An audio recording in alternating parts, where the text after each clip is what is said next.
Hey guys, it's Thomas with Chrono24, and today we are talking about one of my personal favorite subjects, and that is affordable watches.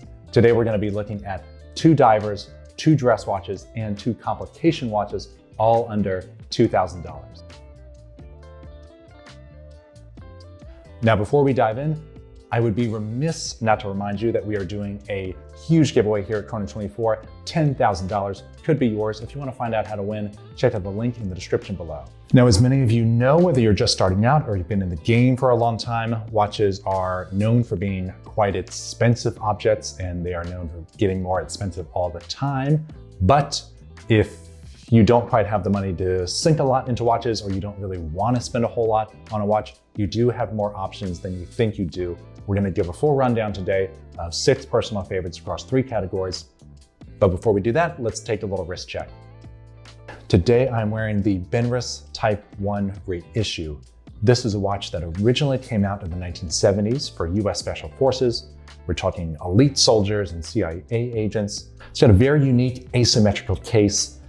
It's got 300 meters of water resistance. The dial is super clean, super high impact, super sterile, so the legibility is top notch. And for something that checks off the very durable diver category, it doesn't look like a whole lot else out there.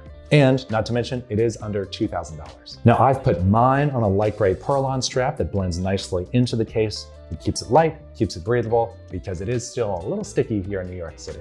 Now let's get to the meat of the matter. We are doing 2 divers, 2 dress watches, and 2 complication pieces. Let's start with the divers. Now we have peppered in some unexpected choices here, but let's start with a familiar favorite, and that is a Seiko diver, specifically the Seiko SPB143J1. Now this watch is loosely based on Seiko's 62 MAS from the 1960s, so you do get a lot of classic, tried and true, time-tested styling here. Now this watch comes in a 40.5 millimeter case. You have 200 meter water resistance. You have an in-house caliber from Seiko, of course, with 70 hours of power reserve, and it comes on either a bracelet or a strap, and it looks great on anything. Now in this category of divers under 2,000, you're going to have a lot of competition, and a lot of that comes from Seiko itself, whether it's the Tuna, the Turtle, the Willard, the Sumo, the Samurai, you name it. I'm going to point you to one other one that you probably haven't seen in other articles or videos, and that is the Oris Diver 65. Now within the Diver 65 family, you do have a lot of options here, so you can really dial in what you're looking for stylistically with different variations in bezels, in dial colors, and other design details.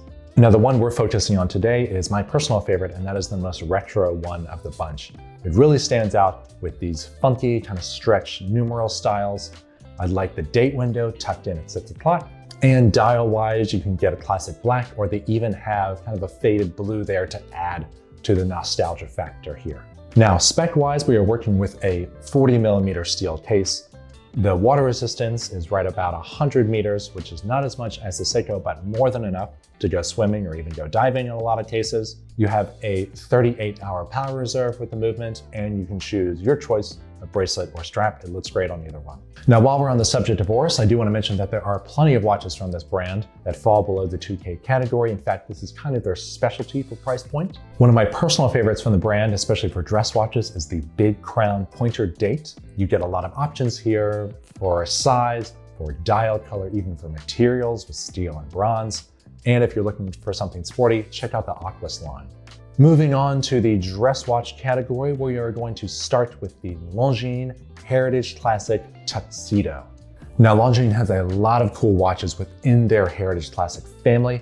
It's a brand with really deep archives of watches, so it made sense for them to pull from that rich history, and one of my favorite versions is their Tuxedo dial watch.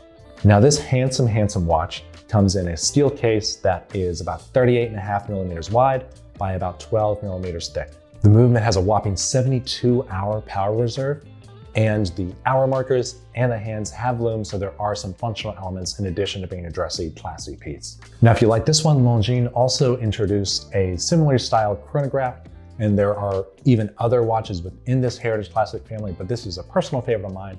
If you like Mad Men, if you want to look like Don Draper, and who doesn't, this is a really good one to consider.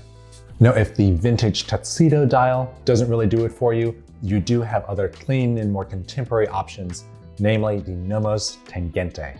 Now, many other lists for affordable watches include Nomos, and that's for very good reasons. Now, Nomos is a brand based in the German capital of watchmaking in Glashütte, and their design language comes from the Bauhaus design school. Now, these watches are known for their minimalist aesthetic, but even though they are not busy watches per se, there are a lot of cool design details here. Check out the blue sealed hands, check out the long sculpted lugs, check out the numerals for God's sake. Now, the Tangente is the most classic, most Nomos watch that Nomos makes, and with this, you have a lot of options for sizes and color schemes. Now, the straps here are very fantastic. It's often an overlooked detail, of course, but Nomos actually imports straps from Horween, the famous company in Chicago. These straps are super subtle, super high quality, and they look better the more you wear them. Now, last but not least, let's talk about the movement for this watch, which is perhaps the biggest selling point. With the Tangente, you get Nomos' in-house alpha caliber. This is the movement that they created from scratch earlier on in their history. I've actually been to the manufacturer in Glashütte and have seen them put together this movement piece by piece. It has a lot of industry cred from watch enthusiasts, and for good reason. Here you have a manual wound 43-hour power reserve, and it's super thin, very well finished. The 38mm version, for example, comes in at under 7mm thick. So if clean and contemporary with some industry cred is what you're looking for, look no further than Nomos. Our final category for the day is complication watches, and we are going to start with the Zodiac Aerospace GMT. Now, Zodiac is a brand that's not on a lot of people's radar, but it has been getting a lot of momentum, especially in recent years. The brand is perhaps best known for their tool watches from the 1960s, like the Super Seagull, for example. The brand shut down during the quartz crisis, as a lot of brands did, but it was recently acquired by the Fossil Group and is now going through a bit of a revival. If you watched our recent market report, you would see that I was wearing a Zodiac Astrographic on my wrist during that. That is also one of the reissued pieces that have come out in recent years. Now, the Zodiac Aerospace GMT is a watch that existed in both the vintage and modern eras of the company.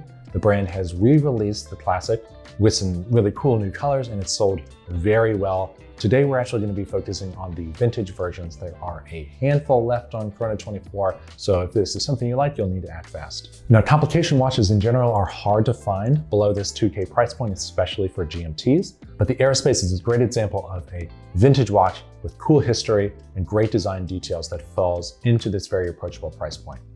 One of my favorite touches is the green triangle on the bezel. We have plenty of red and blue GMTs. So with the Aerospace, you check off your vintage watch category. You get the functionality of a GMT, of course, and you get to show people a watch that they probably haven't seen before. Last but not least, our sixth watch of the day is the Seiko Pogue 6139.